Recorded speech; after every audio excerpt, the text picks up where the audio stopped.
नमस्कार, PSK news में आपका स्वागत है। मैं विनोद यादव। आइए देखते हैं आज की ताज़ा खबर। महाराष्ट्रामध्ये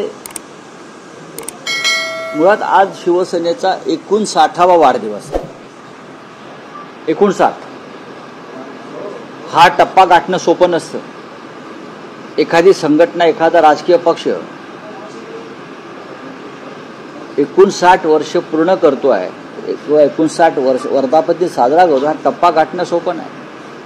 ह्या प्रवासामध्ये अनेकदा संघर्ष, अडथळे, संकट ही या पक्षाच्या जीवनामध्ये आली। पक्षाच्या असंख्य कार्यकर्त्यांना, शिवसैनिकांना बलिदान करावं लागलं।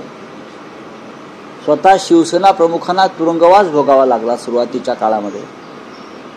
आणि हे सर्व मराठी माणसाच्या न्याय हक्कासाठी माननीय शिवसेना प्रमुखांनी सहन केलं आणि पुढे गेले। माननीय बाळासाहेब ठाकरेंनी हा पक्ष इतका पुढे नेला की त्या पक्षाचं भय सध्याच्या सत्ताधाऱ्यांना वाटलं आणि त्यांनी निवडणूक आयोगाला, न्याय यंत्रणेला हाताशी धरून एखाद्या हिटलरप्रमाणे या पक्षावरती घाव घातले। पण असे असंख्य घाव पचवून ही शिवसेना 59व्या वर्षात आलेली आहे। असे अनेक घाव आम्ही पचवलेत, यापुढेही पचवू। शिवसेनेची वाटचाल ही पुढे चालूच राहील। या संपूर्ण काळामध्ये अनेक नवीन लोक आले, आमचे अनेक सहकारी आम्हाला सोडून गेले,